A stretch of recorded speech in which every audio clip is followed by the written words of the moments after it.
Welcome to your best bets. Happy holidays to everyone out there. Listen, it's been a while for the podcast. Took a bit of a hiatus for just to celebrate Christmas, the New Year. I'm very excited to get some shows back going as the New Year hits. A lot of great guests lined up. Let's be honest, it's our usual rotation of the guests that we have, but we do have someone new tonight that we're at least not a regular guest, I guess I should say, been on before, but we'll add a lot to this golf preview. We're going to preview the 2023 season, just kind of review some of the big storylines, look at some of what we think is going to happen, what may happen, some predictions sure to go wrong. I'm very confident in that, but just at least gets the golf conversation started as we hit the Hawaii swing this week. Joining me, a very regular guest, Johnny Strouser. Johnny, happy holidays. Thank you. And was hoping for some sort of comment about the Detroit Lions here, but I guess I'm going to have to just bring it up that, that's pretty much all I care about at this point. Usually it's about the PGA Tour season, the holidays or whatever, that's fine. And I'm always thinking about the NFL draft, right after Thanksgiving. But, pick for Sunday Night Football, and there's a chance, small chance, but a chance nonetheless to make it the playoffs. So, nice. That's always a good thing. Sorry about the Bears luck there, but you're getting what you're getting. You're gonna probably might be able to sneak into that number one pick though. With a loss against the Texans this weekend. Yeah, first of all, I didn't bring it up. I didn't want to jinx it. Obviously you need some help on Sunday.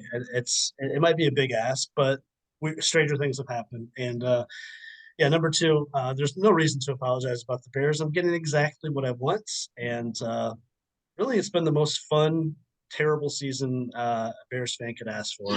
It's been incredibly entertaining. Sunday was pretty ugly, but again, when you're playing backups and third stringers on defense, there's really no surprises to me at this point. So we might sprinkle in some NFL thoughts as we go along in this pod. Just gonna say, both of you guys got to be used to it by now. I mean, Bears, Lions. I mean, you're just grabbing at straws at this point, hoping like Johnny's. I mean, they got a chance, and all you can say is, "Hey, man, we got a chance." The Bears will have a chance. I think. Give them a couple years with Fields as their quarterback, and I think the Lions with their coach are just going to get better and better. So, I'm a Colts fan, so I think we're going for the first pick as well. So it's going to be a battle, and. Well, you know what? We've got obviously nothing to cheer about around here either. That voice is Brian Straley. Brian, welcome back. And I'm glad you kind of rolled into the Colts because I can't think of an organization or team that most people would rather not be than the Colts right now, because there's not a clear direction, and there's no quarterback on the roster that you are confident in that's going to be part of this team going forward. So I don't listen. If you guys want to trade up, Bears will trade back. I think we got a deal. Yeah, I'm sure you guys would all probably take Jonathan Taylor, but I that's like the one guy they have to keep, and then I don't know what they're going to do at court. Like I have Josh Allen in my fantasy, which is in the finals right now that he's playing, and I'm playing, but. I'm very excited about my chances, and hopefully I love watching the Bills. That's kind of like where I was heading with that. That's a team it's just fun to watch, and I hope at some point they can get something like that, but that's a far stretch. But I'd take that Herbert from Chargers or somebody like that. I was thinking about this the other day, and Brian, I'm glad you're a fan of the Colts as another AFC team. Can you imagine trying for the next 5-10 years, overcoming the combination of Mahomes, Burrow, Allen, and Justin Herbert? Those four guys. Like those are the four. I don't know how. I don't know. It feels like a daunting task for any of those four not to end up in the Super Bowl every year. I agree, and they're all like I said, they're all in the AFC, so it's going to be. Yeah. I don't know who comes out or what comes out, but. Maybe it's the Stroud kid from Ohio State. I don't know, but they got to look at a quarterback, and they got to look at one fast. Yeah, I the best news for the Bears for the college football playoffs, the semis, was that C.J. Stroud and Bryce Young played incredibly well, because they are an ultimate trade back candidate, and I can't wait to see what happens if they end up with one or two, whatever, because there's going to be some teams wanting to climb up to get one of those two guys. In the NFC though, like, and Johnny, you can speak to this, like there's not this wealth of young quarterbacks like there is in the AFC. I mean, you kind of go down the list. I mean, I guess you could argue Jalen Hurts. Um, even like the Niners, like, yeah, they're a great dominant team, but there's no one they're putting on the field that you're scared of at this point. Brock Purdy, you know what I mean? Yeah, there's going to be, I think for years to come, at least how it looks like is there's going to be some volatility on who comes out of the NFC, because you look at a lot of the better quarterbacks in that conference are towards the end of their careers, with Tom Brady and with Aaron Rodgers and a lot of those other guys. So I think as a Lions fan and as I'm sure a Bears fan, when you kind of look at it, it looks like the NFC is going to be a little bit more wide open as of now. I mean, that could change, but there's, I think the probabilities of it, getting hot, getting towards the end of the season in the playoffs and winning some games, you're not going to get that legendary Pat Mahomes performance in the AFC Championship, like we saw last year with the Bills and the Chiefs. And you're just not going to get that dominant run, I don't think, at least as of now. I mean, that could flip within 2 to 3 years, because these guys are more and more ready to play. Coaching, good young coaching is better and can get these young guys more prepared. But I'm excited at the possibility of that's how this could end up looking in the next 3 to 5 years of when my team, when I want them to peak, there's the opportunity that they could actually get to a Super Bowl at some point. Yeah. Wow. Could you imagine? No, I can't. I am fascinated by the Lions quarterback situation with Goff and what they'll do going forward. I think that's really interesting because obviously their team is building and they're maybe a year early, but you got to take advantage of this. And I don't know if they're going to draft a young guy. I don't know what their plan is, but it's going to be really interesting to see. It's going to be an incredibly fascinating draft. We are here to talk about golf. It's January in Indiana, so it's a tough scene. Although it's going to be 60 tomorrow, from what I saw. Yeah. So that's perfect weather for January. So we wanted to kind of just talk about what this 2023 season might look like, and then also kind of do a deep dive into the Sentry this week in Hawaii and talk about who we might like and so forth. Guys, I guess the opening question for the 2023 season is, what do we expect? I mean, I know this is a really open question, but 2022 was just kind of on steroids with Live, and the majors were really incredible. Live was dead in February of 2022, and then it got resuscitated, and then it's going by June, and then the rumor mill the whole summer of who's going, who's staying. Now I feel like we're just coming up for air, and now the new season's starting. Brian, what's your thoughts on the upcoming season? Well, I think you hit it right on the head there. There was so much turmoil and press conferences. Everybody wanted to ask whether it was Rory or Tiger, who wasn't even playing at the time, or but they were, and Justin Thomas. Those guys were, I would say, kind of the spearhead of the PGA Tour, right? So obviously they went behind with everything going on with Liv and Cameron Smith, and they were kind of the last few of the last guys to go that way. And then so now you've got a major champion, a guy that probably could have won a lot more tournaments on the PGA Tour throughout his career. And then so I think those guys assembled it and kind of put something together. And obviously we'll see how that looks in 2023 to compete with the money that the Liv's throwing out there. I mean, we're all smart guys here. That money's insane. Where it's coming from, how it's getting, I don't know any of that, but it's incredibly hard to turn down for 20 to 30-year-old professional athletes. And so I think it's a little more steady this year. Obviously the Masters said that they would allow the Live players. So that was a huge announcement a couple of weeks ago. And so, I mean, what's that going to be like though, when those guys kind of step on the range? Is it going to be staring them down at some point? But I think Billy Horschel. Exactly. Right. But I think it will be a little more calm this year. obviously they'll have a few little Twitter spats back and forth, but that's my opinion. I mean, Brian jumped us right into live right away. I mean, it's unavoidable, as we've talked about for most of our podcasts in 22. Johnny, what's the storylines you're looking at this upcoming season? Are we talking about mainly live centric things, or are you looking at other things as well? Well, I think the PGA Tour is going to be a lot about a product of what Live has brought to the table. I mean, what I'm really extremely excited about is seeing these elevated events that the PGA Tour is doing to counteract the money that the Live guys are making. And I'm hoping, they did that kind of during the WGCs where they tried to bring the best in the world and play for a lot of money. I like the idea of making a lot of these regular tour stops, these elevated events, and I think if they could focus on getting a lot of the top 50 players in the world on the FedEx Cup points list and everything like that, I think that's just going to make it a more enjoyable fan experience, which is what I think we talked about kind of being afraid of, is them taking away those big names, those good players, and hurting the depth of the PGA Tour events. But I think I kind of like what they did though, is by making these events elevated. It's going to get a lot of these players to play in those events. It's really going to what's really going to suffer is those secondary tour events.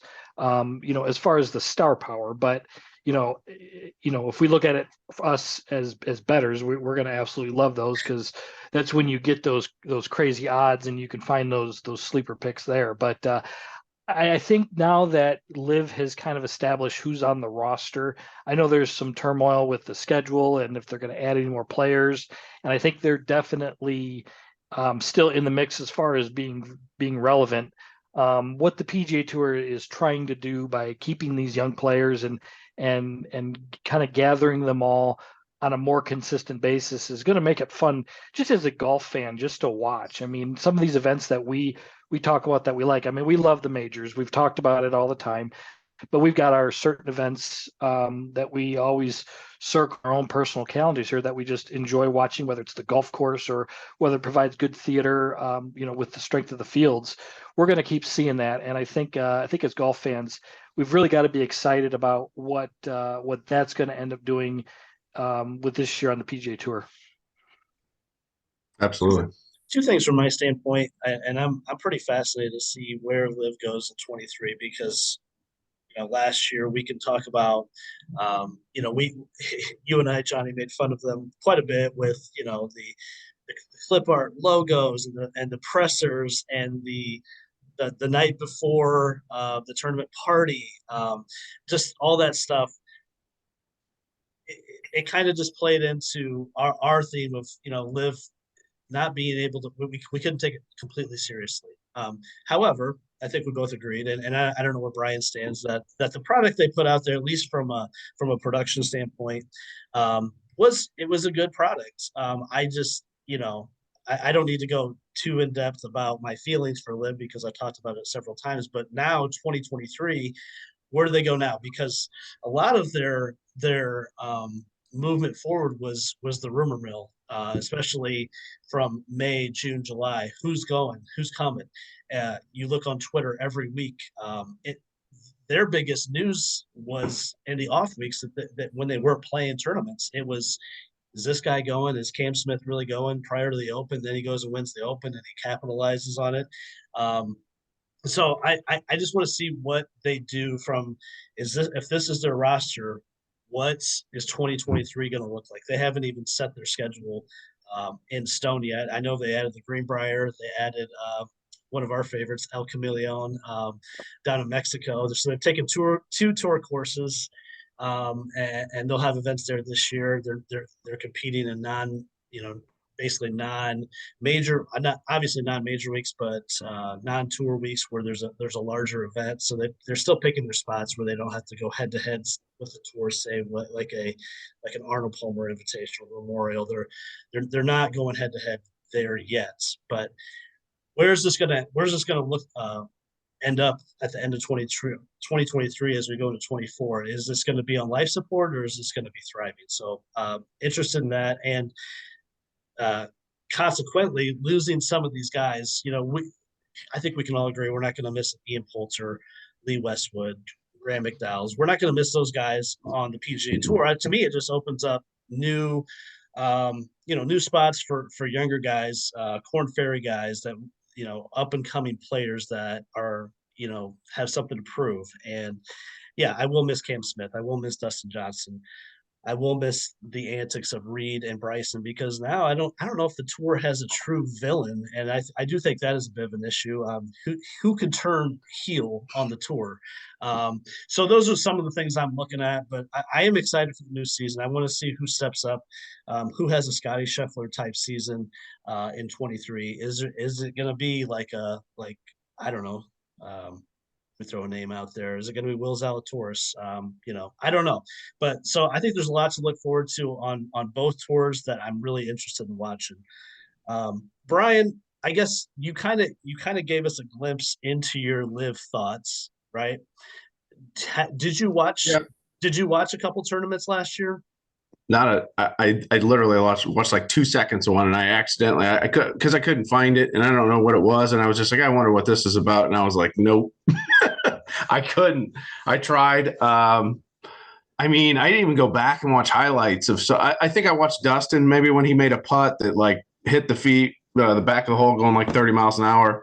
I just didn't get it. I mean, the four guys up there, spraying champagne on everywhere because one guy shot 4 over and he won an extra 3 minutes. Like I said, that's all the money. It's all about money for those guys, and I get that side of it. But I agree with you. I think we lost. I think the PGA Tour is may come out of this stronger because of the villains that the hype may not be there, right? So the rating side of it, to where you want to see what Patrick Reed or DeChambeau or Koepka and all of them together, like what throw those guys in a cage and see what happens. That's the rating side of it. But the other rating side is true golf fans, and we love great golf, and we have great golfers on the PGA Tour, right? And I think that stabilized a lot of.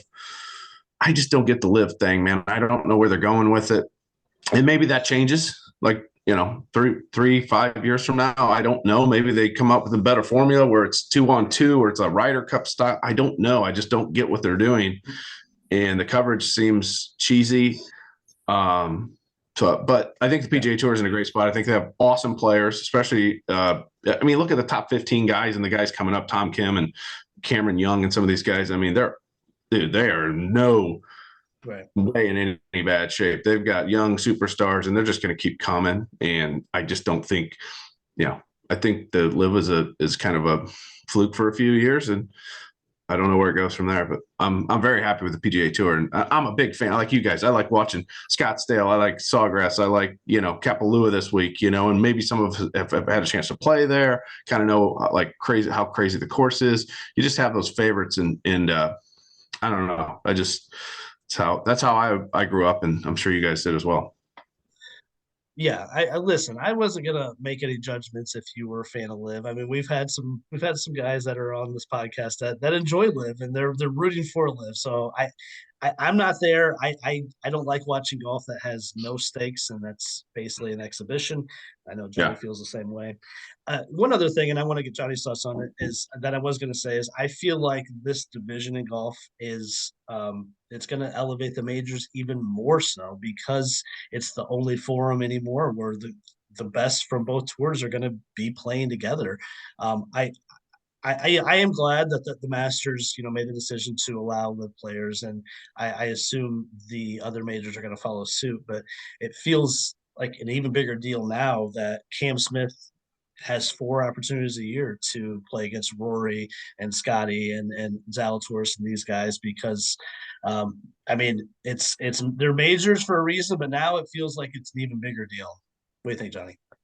Yeah, these guys, they want to make a living. They want to make money, and some of them chose, to leave the PGA Tour and to play on the Live Golf Tour for the sums of money. Others didn't because it's your own personal reasons there. But all of them, at the point when they get to the PGA Tour, aren't in it just for the money. They're there because they've spent their entire lives being competitive, comparing their selves, their games, against everybody else. It's what we do.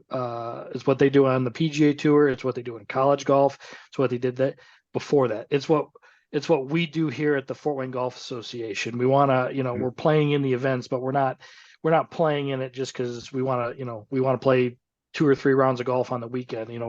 We're pitting our games that we've worked on all week long, all month long, for years and years and years to see how our games stack up to our, our fellow golfers. And that's what these guys are going to be doing here. And for guys like Cam Smith, who is the best player in the world right now, he's only got those minimal opportunities to do that. So I think that if they can figure out a way, because as you guys know, I think the less you play, especially the less tournament golf that you play, the harder that it is to rise up and play, when you've got another event, coming up there.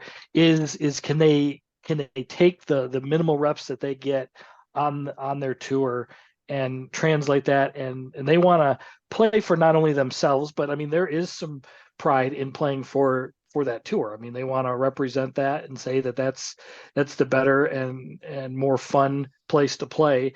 So when they play in these majors, it'll be I think all the better, like you said. Whether their games are there, it's going to be hard, and it's going to be hard to bet on those guys because you don't know where they're at exactly. If they haven't played, if they played 3 competitive rounds in 6 weeks or something like that. So, but they're going to continue to poach guys who are playing well, and a lot of these guys, yes, they did take the money, but they're just as competitive as they were, when they were in college and when they were on the Corn Ferry Tour or the DP World Tour and then the PGA Tour, before they came over there. So it should be interesting. I think there's going to be that division where the PGA Tour guys are going to take the sides versus the live guys, but they're all going to want to beat each other. And I think that's where the few times as golf fans we're going to get to see them compete all in one spot. And this might be the last time in our generation that we might get to do it, assuming that other tour,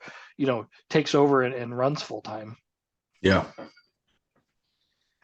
Yeah, it's and I'm wondering, I've heard some rumors about there's some guys, and I've not heard any names that are a little unhappy with the contracts. They didn't see some of the details in depth, or their agent didn't run it by them in depth. And there were some rumors out there about agents trying to get theirs with this whole move to live.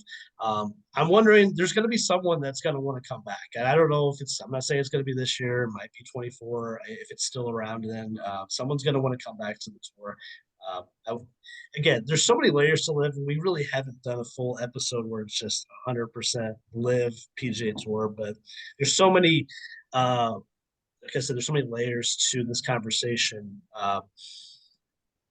that we could probably get to, but do want to focus on 2023, the PGA Tour season. Looking ahead, Brian, one of the questions I posed to you guys in my text to you guys last week about what we're going to talk about was who's going to break out in 23. Obviously, last year, I mean, you could really argue it was Scotty Scheffler. You could argue it was Cam Smith. Either one, they both were pretty much co-players of the year. Is that going to be repeatable by someone in 2023? And if so, who is that guy? Oh, who is that guy is a great question. Obviously, I think there's a lot of spots for, there's a lot of players out there that could have that Scotty Scheffler type, Cam Smith. I mean, literally those guys, like what, for 3 months were just, you don't see that very often. You don't see that domination. They were dominating. Jordan Spieth went through it for a while. I think Rory kind of got there a little bit, maybe at the early or the onset of last year, and he had a great season. But I mean, I think Justin Thomas is kind of like right at that age where he's mature enough. He's kind of learned enough. He can play in the wind. He can play long courses, short courses. I could see him having 4 or 5 wins this year, maybe a couple majors. Will Zalatoris, you've mentioned him a couple times. I mean, if he's healthy, I know he got hurt there towards the end of the year, but he's got all the all the talents. Matthew Fitzpatrick is another guy. I mean, I think Cantlay, Schauffele, Finau, I kind of put those guys as like, hey, they're going to win. They'll win a few, maybe a major here or there, but I don't see them like just, they're very consistent. I just don't think they have that streakiness in them like a Justin Thomas or a Will Zalatoris or maybe even like a Victor Hovland, somebody like that. I like young guys. I like Cam Young, Tom Kim, some of those fearless long hitters, those are some of my guys I would look out for. But I mean, Rory, Justin, I don't, Brian likes the top 10 is basically what he's saying. There's some guys down there. I'll take some floaters on. I mean, if we're talking odds, Max Homa, I think, is a great young player. There's so many guys. How about Sung J M? I mean, he plays in every event and probably is going to have 2 or 3 wins, right? That's just, he might win this week. I mean, there's just a lot of really good, there's some veterans, but I'm just talking about guys who are young and kind of up and coming. Yeah. And I'm just giving you a hard time. I mean, I love those picks. Johnny, who's your guy to have a breakout 23? So we looked at this last year, and I think everybody who followed golf consistently knew Scotty Scheffler was a good player. I mean, dude hits the ball long ways, good iron player, and what was holding him back was the putting. Obviously, was just a kind of an atrocious pressure putter for to be completely honest and everything, and then finally figured it out, won an event and just blew the doors off. I mean, that was the thing, is the putting. And if you look at a lot of good players, when they get on that good streak, it's not necessarily because they're hitting the ball well, it's because they're making putts. So you look at that. I think it was a big thing with Rory is in the prior years he had struggled making putts. You'd see a lot of times, usually early in the tournaments, and then he'd kind of let it go and he'd backdoor those top 5s, top 10s and everything like that. So when I was looking at this, I was like, well, we got to look at that and who would have that breakout year. And I think all of them could qualify, who, even if we've had past success, I think it's going to be Jon Rahm. I think Jon Rahm had a good year last year, and he'll say, "Oh, I played good. I won this many events. I didn't putt bad." Bullshit. You didn't play Jon Rahm golf. And I think these guys, especially the ones who have kind of taken the defects to live somewhat personally, and the ones who are kind of struggling, I think they see kind of what Rory did last year. And Rory had a good season. I mean, he won the FedEx Cup, didn't win the Open Championship, right, which he, really probably should have. But Jon Rahm didn't have a Jon Rahm season, and he's the guy who I think is going to finally figure out that putter, and he's going to probably win, I'm going to guess, 4 or 5 times. I like it. I know it's kind of a chalky pick. No, I kind of like that pick. I mean, he's chalky because he's high ranked, but he's under the radar. He's been under the radar, and he honestly, when he's hot, his swing is pretty dialed in. Like you said, if he can get his putting going, he's kind of one of those guys that's hard to beat. Yeah. I think he kind of took a year of figuring out his putting stroke and working on it, and just figuring things out and everything. And he's going to get that mean streak, and I think he's going to go on a pretty torrid run where he'll win 4 of 6 events that he plays in, or something like that. It's a good pick. I mean, I remember the fall of 21. Rahm he felt unbeatable. It was after he won the U.S. Open. He had the Memorial where he had the COVID issue, had to withdraw, and then wins the U.S. Open. And it just felt like he was playing unbeatable golf. And then last year, it just seemed like something was a little off. And I don't know if you guys noticed, it feels like he's had a chip on his shoulder the whole fall. Anytime he's been interviewed, he's had some comments about the PGA Tour, not necessarily with the Live versus PGA Tour, but that he kind of refers to Rory and JT as being the face of the tour, and he's not those guys. And God, I wouldn't want to piss Jon Rahm off. I mean, that guy would take me out easily. So I kind of get it. I love it. it does feel like he's got the game where he could just go on a tear and win, 4 out of 10 or something, like kind of like Scheffler did last spring. Um, I'm kind of down the road of Australia though with JT. The question with him is, as we've mentioned, the putter just is really hit and miss. And man, when he gets going, he may be the best player on tour, but when he's not consistent with that putter, I mean he's missing cuts, and you can see him visibly getting frustrated. And I don't know, but I do love his upside. I think he's at that age where he got that second major. Now he's trying to add to the major tally. Now he's getting close to that 20 win mark. And I mean, he's on a path to win. I think 35 to 40 times, and you just get a major every other year, 2 years, something like that. Okay, that's probably a little far fetched. 40 times. Is he not on pace to win?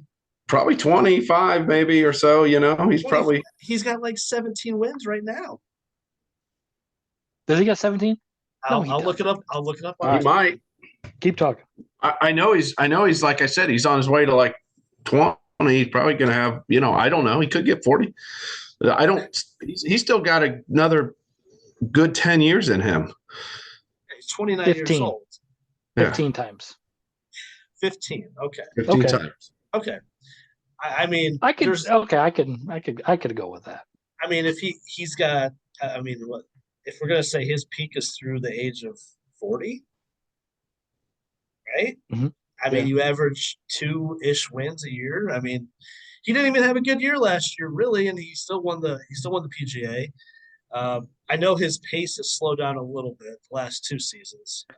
He only won once in 21, only won once last year.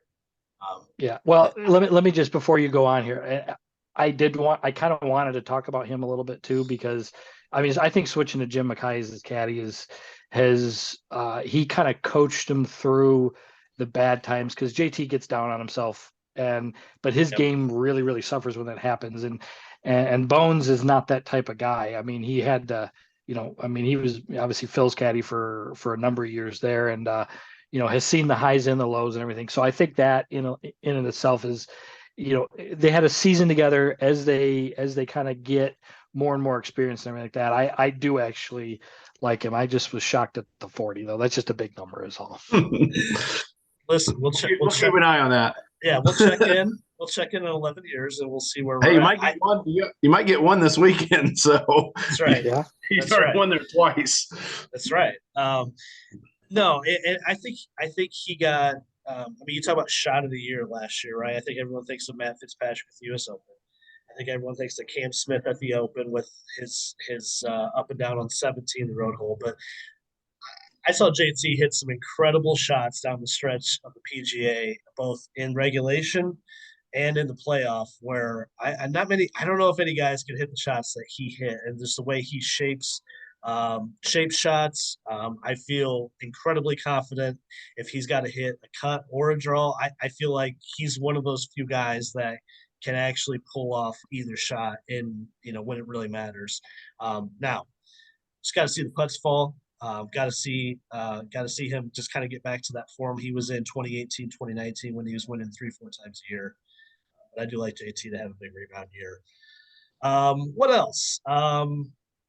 Who's someone that's outside the top 50 that maybe even top 100 that maybe they're a Corn Ferry guy. They're going to be a rookie on tour. They might surprise some people. Brian, you got any names you're looking at? There's some young, European players that I think, have a really good chance. Who's that Seamus Power kid? Kind of had a really good year on the tour last year. I've mentioned Cameron Young, and I think he's a little higher than 50. But I look at 2 guys like that who have power. Kind of have been in the contention a little bit. Know what they're doing. They feel like they've sniffed it enough that they're going to get there, right? They're going to like break through at some point. But Tom Kim, he's young, but he's obviously another guy that's inside the top 50. But those three guys to me stick out as far as like who can make the jump. Obviously, there's some kids that are going to come out of college. We know that. I like Sahith Tagala. I really. There's something about him that he just makes birdies after birdies after birdies. And, you look up and all of a sudden he was 9 under. Now he's 15 and it's the final. Now he's 3 back, but you're like, oh my gosh, where'd he come from? He just every week he's throwing really, really good numbers at him and a young player. So those would be guys that I'm kind of looking at. Yeah. I mean, the Tom Kim experience in the fall was pretty fun. Can't wait to see how he pushes forward in 23. Is he going to be a superstar of the game like he's on track to be? So worth watching. Johnny, who's a young guy you're watching or off the radar guy you're watching? Well, I've talked about Taylor Montgomery a lot.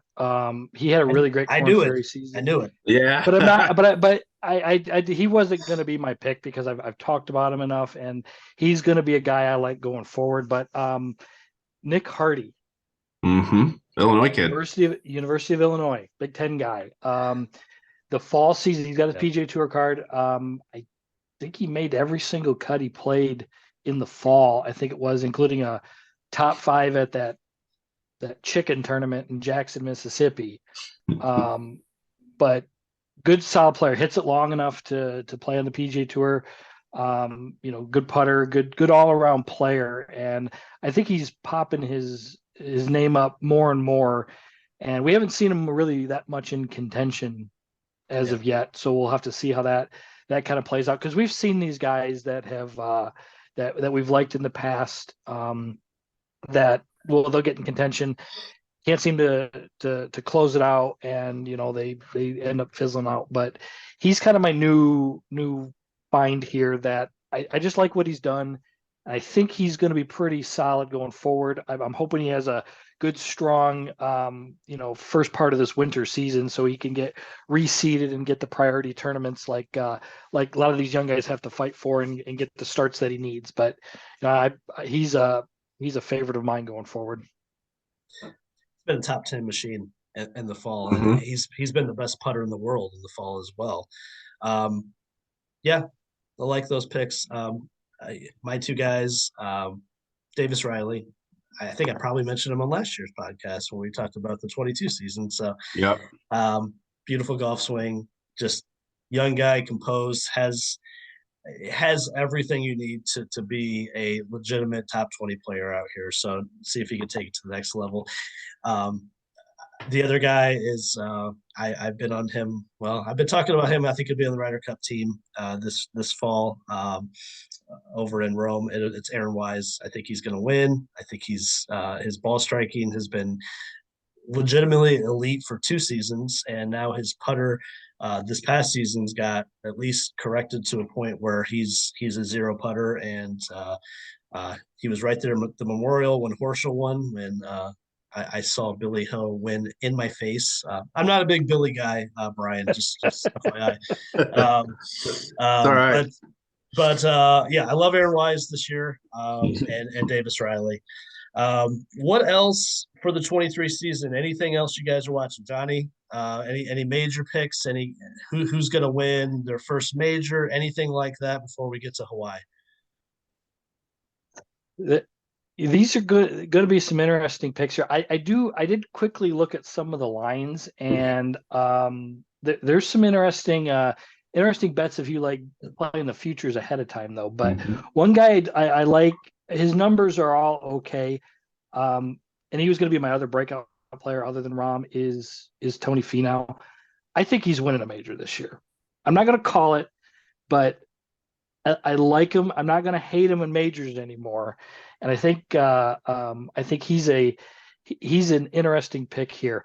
The one Masters pick that I did want to mention that I wasn't shocked to see the number, but it did kind of made me look twice there.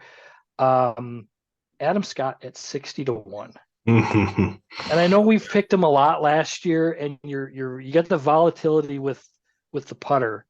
But for a former champion, we've talked about Masters typically there's only about 15 guys at the very most that have a chance to win that event each year. And I think he is in that top 15 bucket to win. And I think if I look down at all the odds, he's probably got the longest odds to win it. And, he's typically a very good early season player on the Poana greens.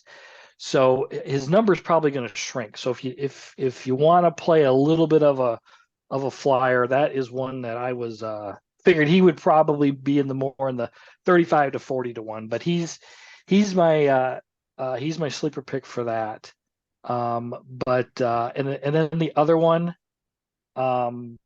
more and more, and I hate myself for saying this, but I think Xander Schauffele could actually win at LA Country Club this year. I think his game fits perfectly for that. And I don't like saying Xander Schauffele can win because I don't think Xander Schauffele can win much. And it feels like it's not a home game, but it's close. Yeah. Am I crazy for suggesting that? No. I was, and Brian, maybe you want to answer this. I was going to ask you guys. It feels like Xander, Cantlay, or Finau is going to win a major this year. One of the three. I don't know. Yeah. Yeah, and I kind of, I don't know.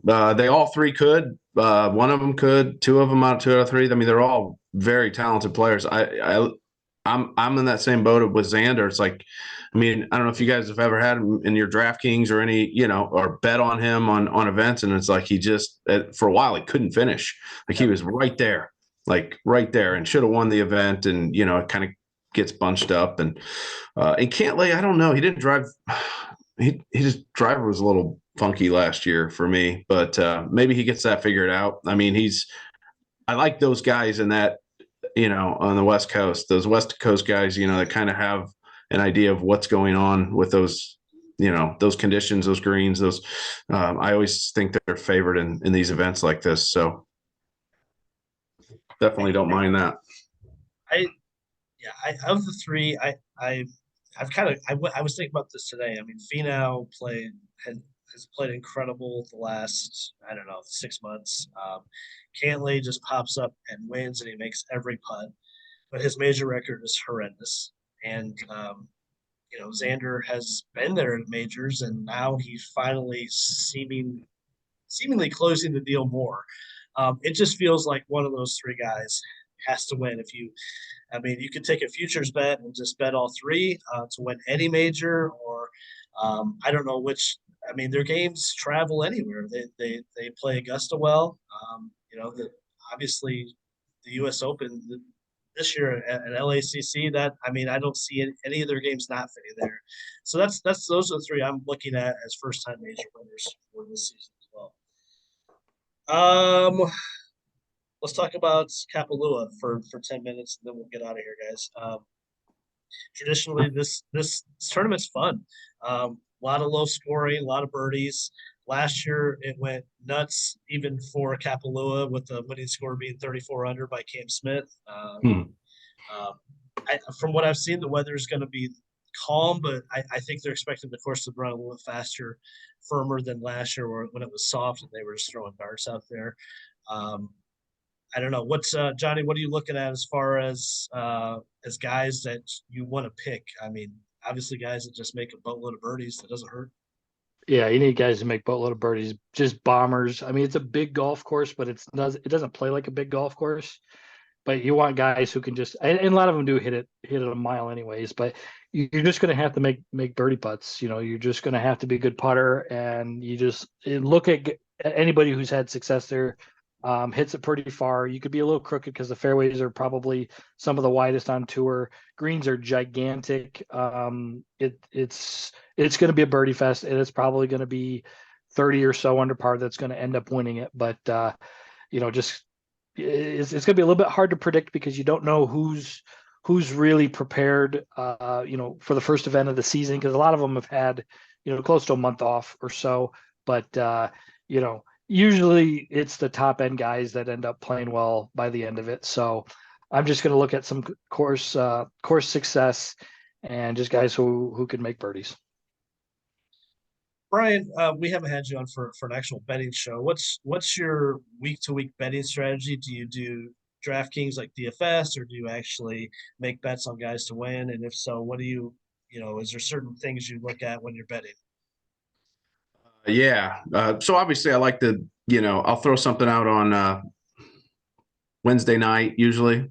Just do maybe two or three, a couple favorite bets, a couple long shot, not even a long shot, maybe somebody mid range, and then I'll go back again on Friday, Saturday. More of a Friday afternoon, and maybe try to catch somebody for the weekend that I think is going to have a hot weekend. Maybe they're look at their putting stats, look at how their greens and reg stats are. Then I'll go that way. I build lineups just by memory. I've watched pretty much every golf event every weekend for the last 30 years of my life, so I kind of have a memory of who played well, where, how, when. Right. And so that plays a lot into it. Like here, I really like and there's a Aaron Wise prop bet for like first round leader. I kind of like him for that. Like you said, he's a bomber. He's playing really well right now. He's got a lot of confidence. Plays a lot, so he's not stopping playing. So he's a guy I really like for one of those type of bets. But yeah, I mean, like I said, there's the top 7 or 8 in this event. If you were going to bet this one, are like have had crazy success here. So I mean, those odds, you can pick one of those guys or two of those guys, but they've all had like 3 years of top 10s, So, I mean, it's like he said, it's going to be who wakes up better, who's feeling better, who's, who gets the putter rolling. But any of those guys are your favorites. But then from there on, it's, take a couple flyers with the, who knows, maybe Hideki Matsuyama got his, stuff together. And we all know how good he is, right? Yeah. He could have worked for 2 months and got everything back in line and shoot 34 under. He's not a guy that's out of that realm to do that, and he's pretty good odds at 40 to 1. Yeah, and he does that thing where he pops up and every now and then you're like, oh yeah, I forgot Hideki's world class when he's on, and he's an unbelievable ball striker, and when he's putting, and I mean, he's sitting there with Corey Connors, Billy Ho, and Russell Henley. I mean, I think he's got a better track record than those guys, especially at that event. So just something to look at, for sure. Johnny, I was looking at this event the last 10 years. The highest, longest odds have been 33 to 1, Harris English in 2021. So, as you mentioned, it's usually a top player. It's usually a star that's winning this tournament. We got about 15 guys under 30 to 1. Who's your favorite, or two favorites you like there? I mean, in relation to the number, Xander Schauffele's is he always plays well at the event. Never seems to win, but always seems to get into this event and plays well at the event. Could have won it. I think once or twice, at least once. I think John Rahm is winning this, but at 13 to 2 odds plus 650, can I bet enough to warrant a return? And that's where I've got to really sit and think. And I just don't. I know we don't like betting normal fields at that number, so it's like, well, why bet it at this because of everybody else? So I think Rahm wins, and if you're okay with a low payout, then bet it. But right. I just don't know if I could do it. I think I would try to find the best number. Schauffele's at 10 to 1. That's probably as low as I would go for any golfer in this event. If I could find him at 11 or 12, I'd jump at it, and hopefully he wasn't at like 12 to 1 before that. But I like him. And then in one down the board a little bit, get it a little bit better, is Victor Hovland. He the short game's his weakness, and that's gonna not really get that exposed if it's not gonna be that windy.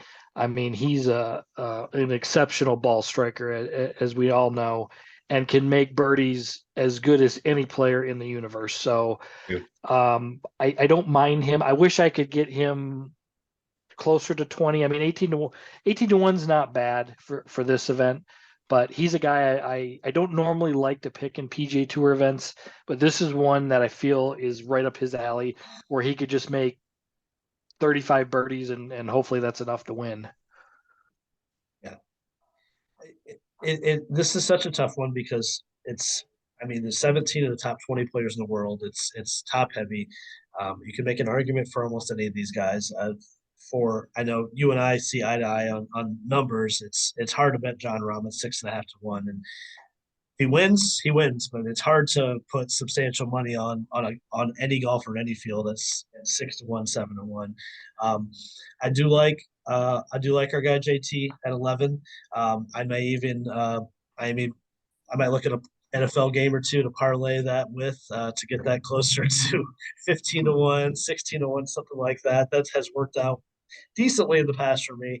I also probably will put something on Sam Burns at 22 to 1. It just feels like a Sam Burns course. He makes birdies in boatloads. He's a great putter. When he gets hot, he is as hot as anyone. So Burns at 22, I kind of like. And I got to say, reviewing my 2022 with my golf bets, I really didn't have a great season other than the hot stretch and it got back to back in January when I hit Luke List and Scotty Scheffler at Torrey and in Phoenix. But that was my high for sure. And then it was maybe just some reasonable wins after that. But I'm striving to do better in 23. That's my New Year's resolution. Anyone outside 50, Johnny, or I guess we should say over 30, that you might like as a long shot win or a top 10 play, something in that realm. Well, I mean, I wanted to mention Tom Kim. I think he's kind of riding that high, and he might just kind of, until he understands how good he is, might just keep playing well in all these events here. And I think he's got some value. Now, he hasn't played here before, but it doesn't seem to matter, and the moment doesn't seem to scare him. He's at that 28 to 1 on DraftKings there. So he's a guy, and I hate to say it, but he sticks around a little bit, but I'll say it anyways, and you're gonna laugh. It's Keegan Bradley at 55 to 1. I saw him on there. No explanation other than, he's still kind of a good player, and he plays good, and he hits it long, and those big greens, as long as he putts halfway decent. But I don't like saying it, but it's just, he was the other guy that kind of stuck out. I mean, there's some other okay names on there. You look at Straka and Stallings, and I kind of like Scott Stallings. He kind of snuck up on me there a little bit, ever since he's kind of became this, new physique, and just seems like he's swinging better. He's got more, just playing better with. I will say Scott Stallings, I don't think he'll win, but I mean, no, but I think plus 600 top 10 and only like a 39-man field. That's not bad. And did you guys see the story about Scott Stallings today? Yeah. How they sent a Masters invite to another Scott Stallings who lives like right in the same area. I would be pissing. I'd be terrified if it got to be the new year. You see, everybody's posting. All these guys are posting their Masters invites, and he's like, "Where's mine?" I'd be in tears. That'd because be the worst day. Because he qualified through the Tour Championship or the FedEx Cup. FedEx Cups, yeah. Yeah, he went through the qual, but I mean, until you get that invitation, you're not in. I mean, that's great. Anyway, yeah, Scott Stallings though, top play. 5, top 10 is not a bad play at all. I mean, you could sprinkle a little bit on a win, but I think he's kind of pretty low. I kind of like a Tom Hoagie top 5, a hoagie sandwich. I like Tom Hoagie. Tom Hoagie. He's a good. I mean, he's a great ball striker. Probably one of the best ball strikers. Him and Corey Connors are just nuts. Yep. I mean, they just like Johnny Strasser. Yeah, that's right. Tom Hoagie's a TCU graduate. You never know with the national championship. They upset Georgia. He might come on to win. He's kind of my dark horse of this event. Tom Hoagie, Hoagies and Grinders.